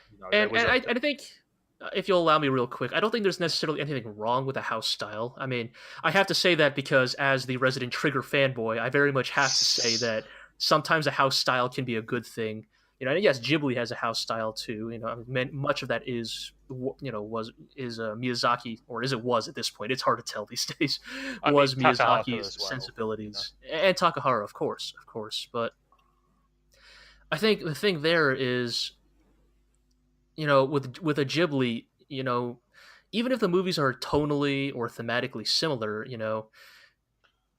they were often very ambitious in terms of like setting and like style and genre. Like Ghibli films span from like fantastical medieval adventures to like futuristic sky pirate stuff. To like high school drama and like the idea. Sorry, go ahead. Well, I was just going to say that's the platonic ideal of having like a house style, right? Is that you can impose the style across multiple different genres and multiple different settings and styles of story, and you take those stories and make them your own. And I think the issue here is that KyoAni's house style has become so attached to a certain type of show, which ironically is not the kind of show which made them famous, because current KyoAni shows are very much not K-On! Or any of their early stuff. It's a more slow, measured style of show, and I think perhaps they could do with an injection of making like a pure comedy like Nichijou or something again. Hell yeah! Well, they kind of leaned into that with Nichijou 2, baby. Dragon Bride was a lot of kind of wacky comedy stuff, but Yeah, but the difference is it was bad. Yeah. And I say this as someone who's not a huge So Nichijou so fan. you're admitting that Nichijou is good then? I mean, it's better than Dragon Maid, absolutely. Uh, I mean, Right. just to go on the record, like I've in 100% seriousness, I don't think Nichijou is bad. I just don't think it's fantastic either. You know, there are great moments in Nichijou. The bit where she shoots the bazooka down the corridor, the bit where like the chase sequence is unbelievably good. I just feel it's super uneven. You know, slight diversion there, but yeah, you know, I'll watch an episode of a Kyoto show. You know, like you're never gonna get trash. yeah. I've always Beyond the boundary. well, yeah, except beyond. I've always held their biggest problem is they pick trash source material, and sometimes they can clean it up, and sometimes they can't. But yeah, this one I feel like I don't know anything about it, but I feel like I can already see the first episode in my head. So I mean, Yeah. it's probably. I mean, it's kind of like you know, like there's some long shots of the dude walking to school, sitting in class. Like there's a faded Oh, my background. eyes are glazing over mumbling, already. yeah. You know, like the light shines through the window. He looks out. There's like, you know, a bird flutters onto a tree. There's some beautiful light streaming between the leaves. How know, he's pastel are the backgrounds? Extremely pastel. He's walking down the corridor. You know, he hears the thunk of an arrow. He pokes his head in through the door. You know, he sees these lads with arms wrapped around each other, laughing. You know, like he goes home and thinks about, hire me. All right, you know what? Wait. Before we move on, I just want to say, because this is going to drive the GLORIO Network views like crazy on the social medias, if the first episode of this actually goes as Zigg just narrated, we have to layer his podcast like audio over like a 1 minute like quick cut of the first episode of that anime. If it fits, if it actually does end up fitting perfectly, because Yes, yo, that shit would be fire. I will do that if that happens. It's a promise. All right. Well, I mean, I that all said, it's probably not gonna be bad, but it's probably gonna be boring. That's my guess. That's But fine. anyway. You know, small mercies. Let's move along. So the next show on our list, Iro, you stuck this one on here, so I think you're gonna have to explain. Because I Is it just like I RErideD? don't know how this is spoken. RErideD. RErideD or RErideD? RErideD. I think RErideD. Okay. I don't know. I don't actually know too much about this. I think it's a time travel story, but the director is the original director of Steins Gate, who did not do Steins Gate 0 because he was working on this. More importantly, Probably a wise choice. But yeah. more importantly, Yoshitoshi Abe is also involved in this show. He of character designs of Serial Experiments Lane and Texnolize, Yes. or Fuck it, however that's pronounced. Nia 7 or something. And Hanano Renmei, of course. Yes, and Haibane Renmei, which is one of my favorite shows of all time, I would say. The OG early 2000s melancholic sad girls anime. Good. Yeah. Yeah, and it's like the first anime he's worked on in like 15 years or something. Damn. I mean, the last thing he's credited on for like anime stuff is Technolize. So Right. Because That was a Despair while still ago. hasn't gotten off the ground. Unfortunately, I've heard from early reports that this show's bad. Oh, But, well. You said it was like a time travel thing, or is there some other? I think so. Or I think it's. I mean, the description is full of 100% anime bullshit, like in the worst, Yeah. most parody-specific possible way. So, I don't know. Like, as someone who did not like Steins Gate and thought that its direction was workmanlike at best, Mhm. I don't feel that the presence of that director is a particularly strong draw either. So, Right. I would definitely Yeah. like to see Abe get more work. You know, like Oh yeah, that guy's great. Serial Experiments Lane is one of the most important animes of the early 2000s. Yeah, mean, that's so. I don't want to like undersell that, but how much does character designs like? He is involved in the story as well. Okay. And like one of the also I forget Serial Experiments Lane was released in 1998.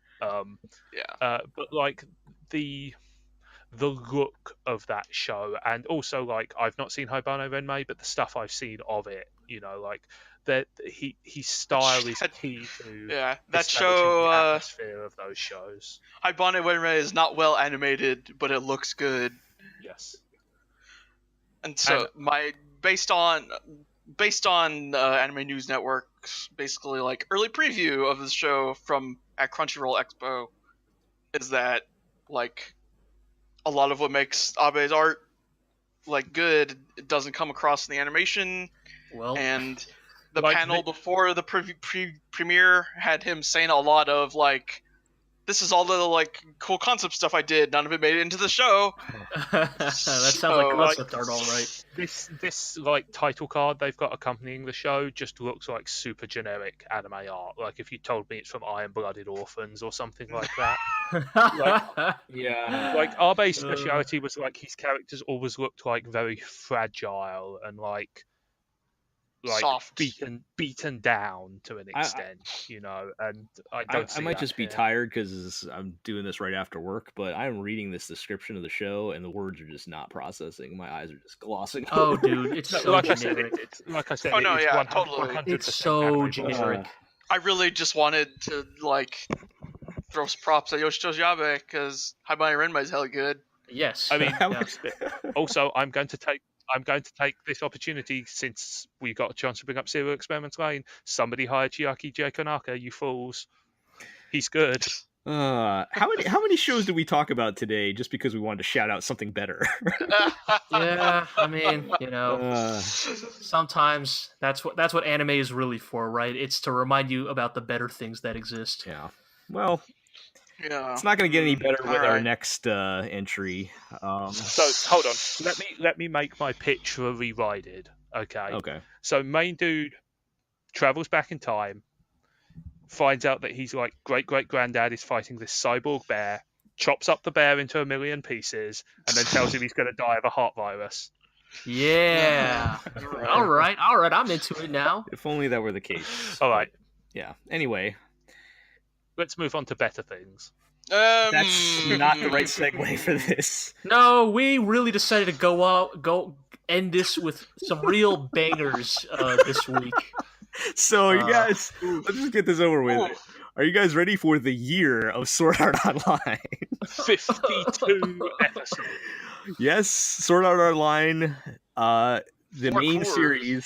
series is scheduled to return next season for four cores, which it was not confirmed if it's consecutive or not, but it is going to be 52 episodes. The title is Sword Art Online Alicization. Alicization, whatever. I don't care at all. It is the return of Kirito and Asuna and the main. All hail our yes, Lord and Savior. praise be to him. Praise be to him. Man, it's just like y'all were dunking on the year of Luigi. Man, excuse me, sir. Man, let me tell you, Luigi was protecting us. Luigi was protecting us from the darkness. And now Luigi's dead. And now Luigi's I dead. take incredible offence with this. I would never, ever dunk on the year of Luigi. Thank you very much. And how dare you besmirch the good name of Luigi? Now he's dead. Now he's dead and he can't defend himself. Luigi, like God rest his soul, was protecting us from the year of Kirito. Now that Luigi, interesting.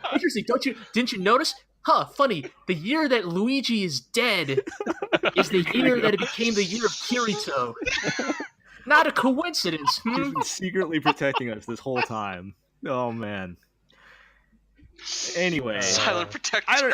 We let him down. I don't even know what this. I don't even know what this season's going to be about. I know it's the main cast. Yeah, this is actually. So, okay, let me paint you a picture. There's a hot new MMO that could be even I'm sorry, more popular. I can't even keep up with it. I can't even.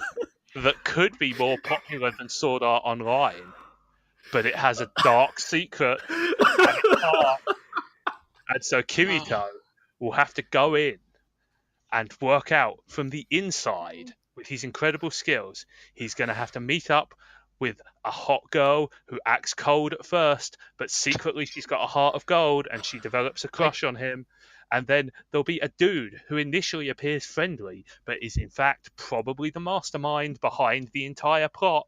Also, there'll be a bunch of bullshit. Is this Hero, do you just wanna- video? Is this the video I have to make where I line up Zigg's narration? No, because, Yeah. because this is way too easy. Because there's a What pretty else? high chance. There's a pretty high chance on this one, I think. But Hero, do you want to use this as an excuse to talk about Gun Gale Online for a bit? That seems to be the theme that of this show was podcast. alright. I don't know, like the Studio 3 Hertz like Gaiden series, which was I mean, a hot mess, but in a fun way. that was just last season. I haven't. so, I have a Yeah. question. Did What? anybody but Iro and I watch the movie of Sword Art Oh, Online? Don't even Hell talk no. about that Let's- garbage. Let's not. Fucking. The line where the bit where a character straight up says, "If you want to save Asuna, your current player level isn't nearly high enough." That movie is like one of the most it's. You ever wanted to watch like 2.5 hours of money being burnt in front of you? It is. I would rather just. It's an I would rather just experience. empty my bank account and literally light my own money on fire than watch that. But I mean, at least it would keep you warm. yeah, You know what's really funny to think about is that once this year of Kirito has ended, there will be nearly as many episodes of Sword Art Online as Legend of the Galactic Heroes. So, well, we know what your next project is then, G. yeah. Announcing now for New to the GLORIO Network in 2020. 20. Sword Art, GLORIO. We'll need to work on the titles. Sword Art Online. Online. Sword Art Yeah, Online. okay, GLORIO Art Online. Or Sword Art Online. I feel like- GLORIO. I feel Oh my like this God. is the final desperate blaze before Sword Art Online becomes a thing of the past. Like this is like I don't know, road, man. this is road burning. You know, this is the like building golden houses while the barbarians are at the gates of. I mean, Or is this- but the thing, I guess, my Or question just is it? renewing Because- it for a new generation? Because the original was Yeah. like 6 years ago or something. But yeah, I did actually try to watch So the trailer. You're and, saying that this one might have loot boxes?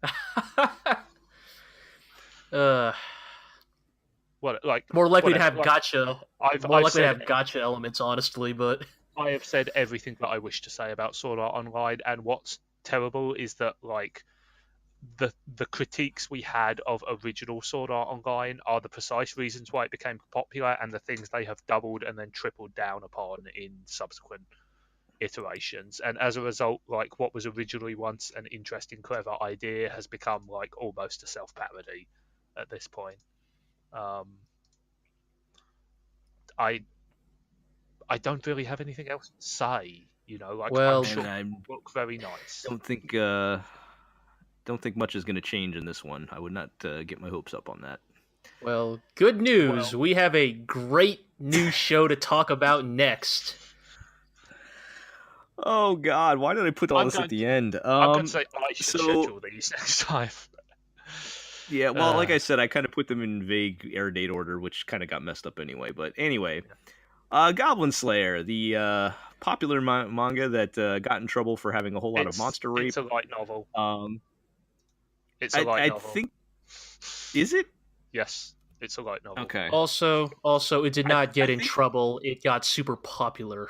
Well, okay. By in trouble, I mean it got some coverage in more mainstream press for being shockingly, I guess this kind of stuff I feel like happens in manga quite a bit, but it just got out into the news at some point. But I guess it is originally a light novel. I think the news cycle that picked it up was when the manga came out. But Sure.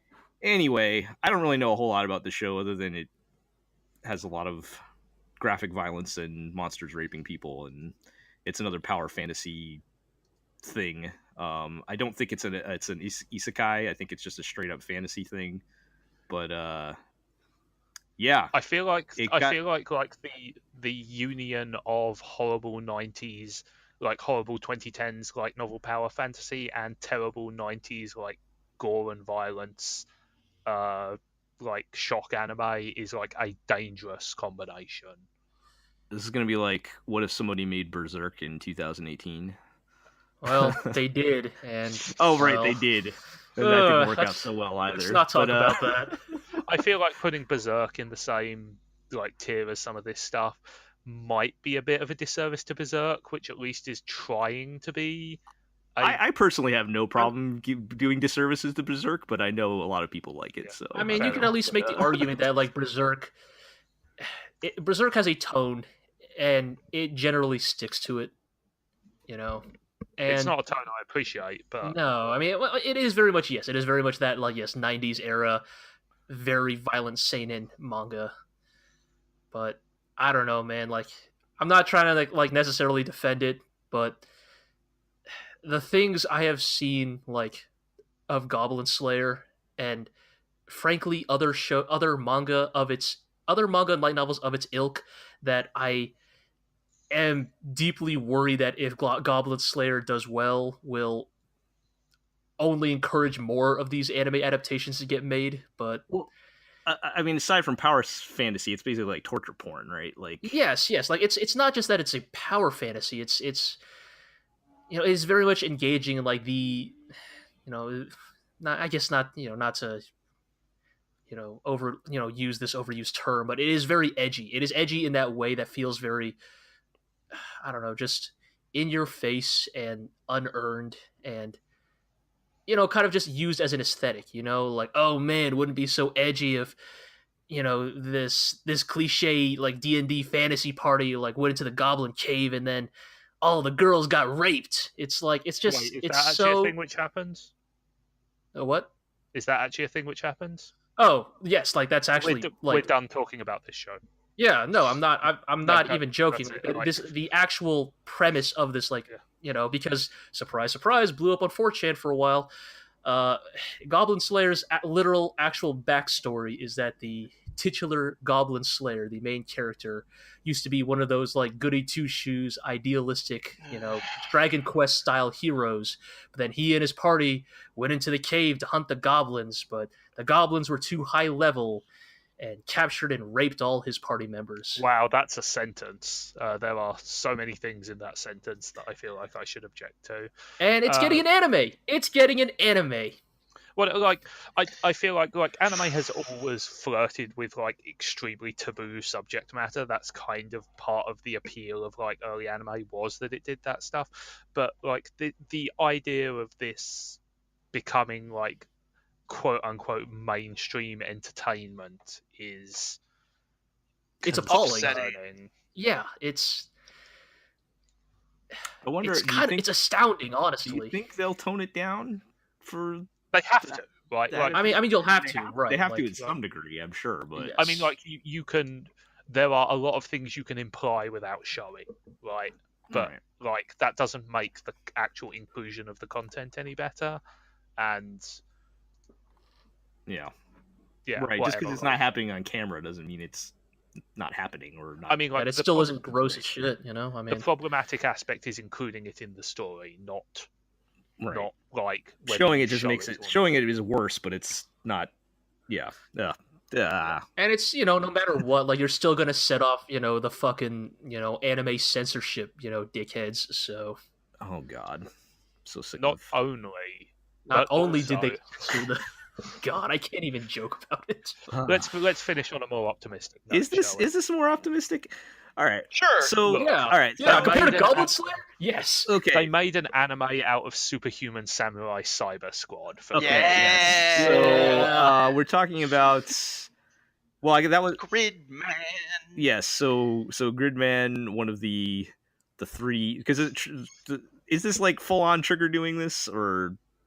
Yes. Okay, so this Yes, is one this of is Trigger. this is one of those three This is- projects that they announced with Darling and the Franks and Yeah. Promare, This is but- this is not the Imiyashi show though. That is Promare. right. No, Correct. So did you? They said at I said at the Anime Expo panel that this is this is mostly helmed by like a lot of their newer, younger staff. Sure. Basically.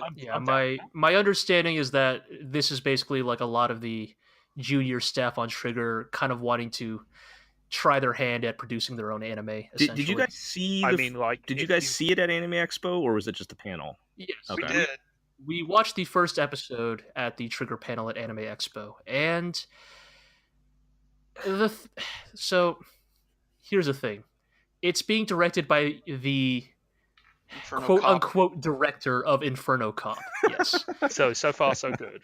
right, right. And here's the Important. thing: Excuse me, sir. I have an important question. Is Gridman immune to bullets? we cannot confirm or deny that that yet, but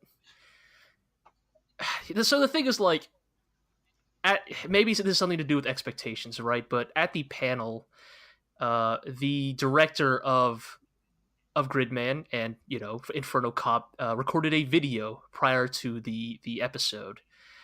And the way that man talks and the way that man delivers comedy, you can immediately tell this is this is the guy who directed Inferno Cop, but also B, this man is very funny. Like he has a very good knack for comedic timing and delivery. Was he speaking in Japanese? Yes. Right, so like he got that even through the language barrier. Yeah, basically. like he's talking about like how like he's making me explaining the joke is going to make it funny. That's right. But, Now like, I remember. He made this joke about like how like Gridman is going to like be more influential than like Shakespeare and Teenage Mutant Ninja Turtles. Sure. And like it's a very good bit, When I think of the most influential authors in English fiction, I think of Shakespeare and the Teenage Mutant Ninja Turtles. Right, it's a very good. Basically the same thing. Yes, Shakespeare taught us about the arrogance of man and his hubris, and the Teenage Mutant Ninja Turtles taught us that Raphael is cool but crude. Rude, I believe. Cool but rude? I don't know. Yes. Look, Michelangelo's a party dude. Look, if you want me to deliver my lecture on the Teenage Mutant Ninja Turtles, you have to give me prep time. You can't just drop it on me like this. But yes, sorry, go on. And so that's the thing. You can tell this guy's actually genuinely pretty funny. But then at least the first episode of Gridman doesn't really have any of that. Like Iro, you can kind of back me up on this, but the first episode of Gridman is actually it's kind of weirdly sedate in this almost what's the Digimon guy's name again? Mamoru Hosoda. Yeah, it's almost sedate in this kind of Hosoda-esque way of like there's that kind of like Hosoda cannot pronounce that dude's name. Like a dreaminess? Yeah, like there's a weird dreamy tension to it, and that's not necessarily a bad thing, but coming from the guy who directed Inferno Cop, it's definitely not what we expected. Right. So you tell me that Studio Trigger is doing an adaptation of a 90s tokusatsu show. I expect the camp hyperactive dial to be wrenched physically off the device. Right. Right. And so the thing, once the eponymous Gridman shows up and starts battling, I think some of that comes through, but that's the last 4 minutes of the episode, and the rest of it is this weird high school drama thing. So what I'm going to say is that actually might make me more interested, because you tell me that Trigger are going to make a Trigger show, then I'm interested, of course. But you tell me they might be doing something a little bit outside of their wheelhouse, I'm nervous but intrigued. Yes, that's definitely kind of how I feel about it. And this is not to say that the show is completely devoid of any of those of the Trigger house style, because yes, as Iro said, once the action starts flowing, it definitely starts to feel like a Trigger show again.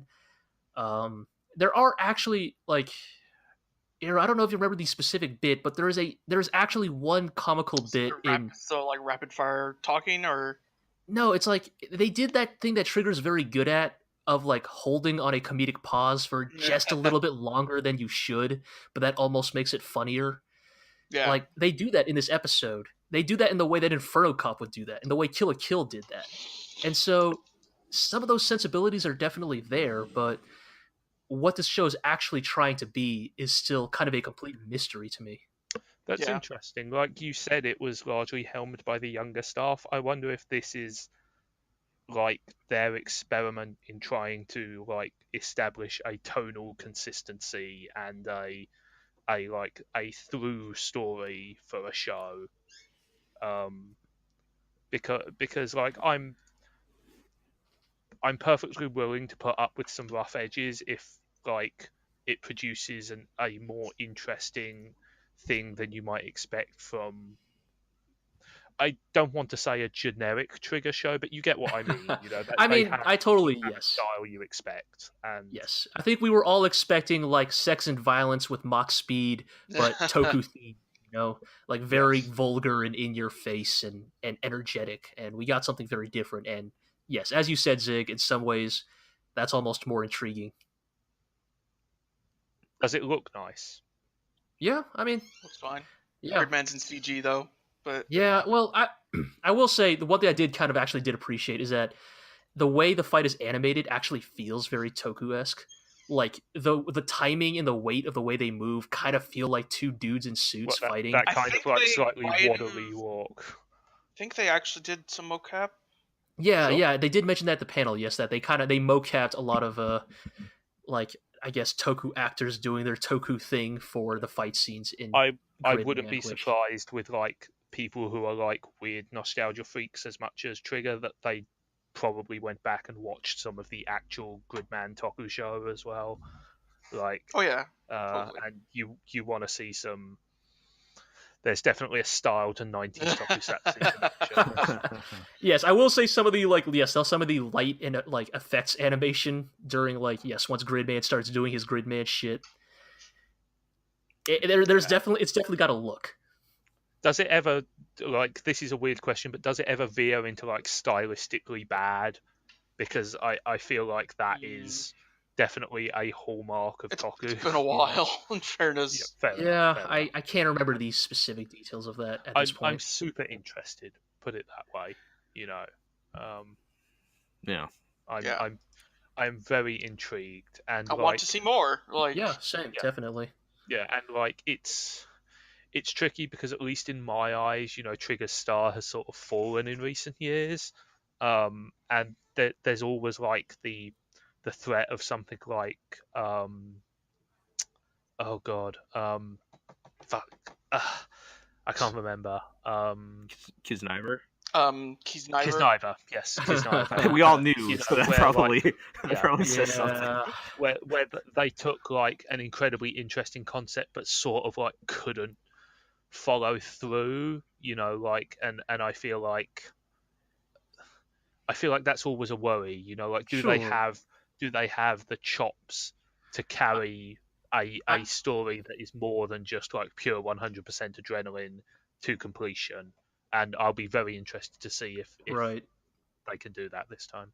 I mean, yes, there's always been that latent fear that, is Trigger only good when Inomaishi and Nakashima are working together? Like, is it just that you need that specific combination to actually make it work? Or I think it's more than just that, you know. I think it is, are they a one-trick pony? Nobody's saying that the trick is not extremely impressive.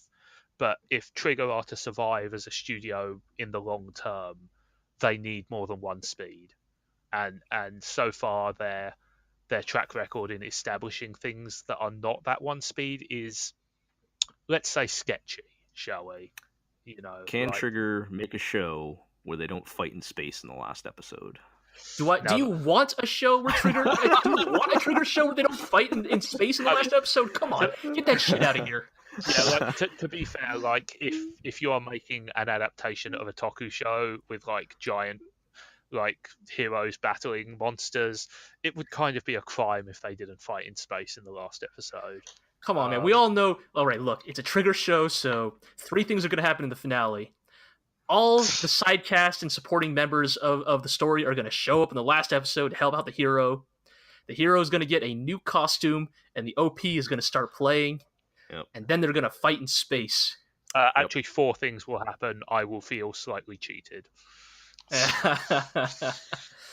Well, anyway, I'm super optimistic. You know, I love Toku. I think that goes without saying. I am really interested to see kind of like this old property brought back to life by no doubt an extremely talented team, one of which is known for like visual flair, which is a good 75% of the appeal of Toku most of the time. And also, they made an anime of Superhuman Samurai Cyber Squad. How often can you? Yeah. Yeah, I'm kind of with Zigg in that I'm interested in seeing what else. Who does Trigger have on the bench here? And is there a new I'd love to see more like kind of new generation. Because some of these names have been around since the '90s or whatever. I mean, Imiyashi is to these guys as he was as like Hano was to him back in the That's exactly what I was about to say. Yeah. So it'd be cool to see somebody break out of that, and I guess we'll see how it goes. But at least we'll hold. I mean, shit, man. I'm just waiting for them to let Sushio direct his own anime. So, look, man, they gave Yoshinari a chance with Little Witch Academia. Yes. All right, it's Sushio's time. It's his turn, I guess. But yeah, push Sushio. At the very least, this can hold us over till Promare whenever that happens. But all right, yeah, that it's a season full of like. I would say that my overall outlook on this upcoming season was better than the one that we're currently in.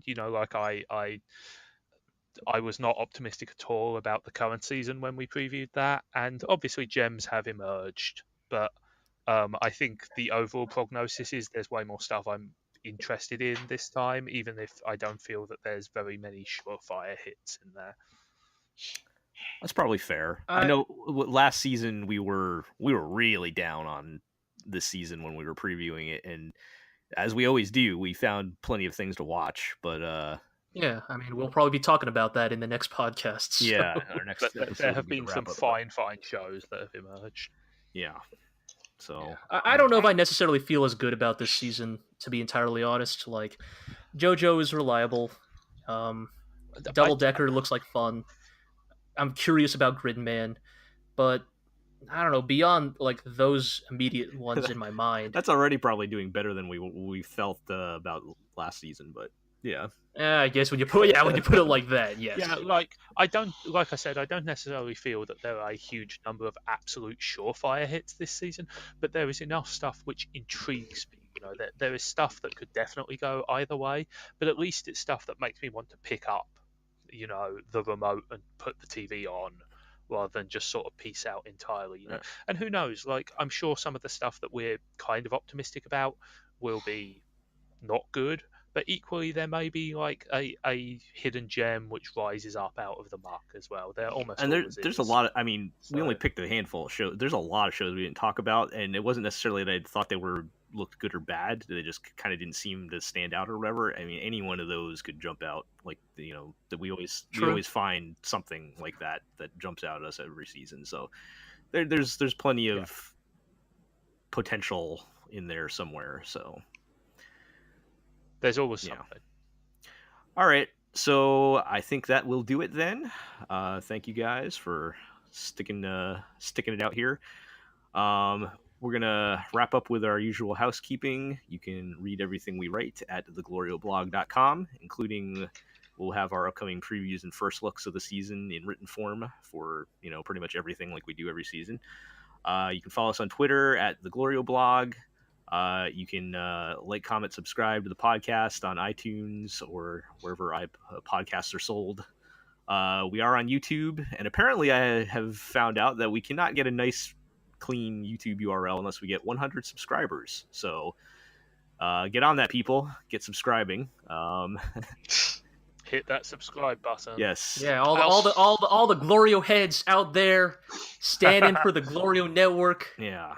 Give us your power. Yes, lend us your strength so that we can get a nice, clean YouTube / the GLORIO blog, and we can actually tell you how to get to the channel. Go ahead, Iro.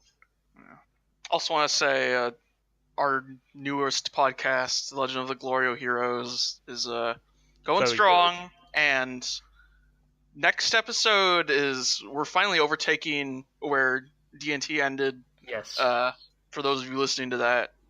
And that's very exciting. So We are very excited to talk about episode 15. We'll leave it at that. Yeah, and we going into uncharted territory now that you're past D&T. So everybody check that out. It's on the same podcast feed, and that's a good time. So give them a listen. And one day I will get on there so you guys can yell at me for not picking up the show earlier. But all right, so that'll do it. We'll catch everybody next episode for the season wrap up. And again, thank you guys for being here, and we'll catch everybody next time. See you later. bye.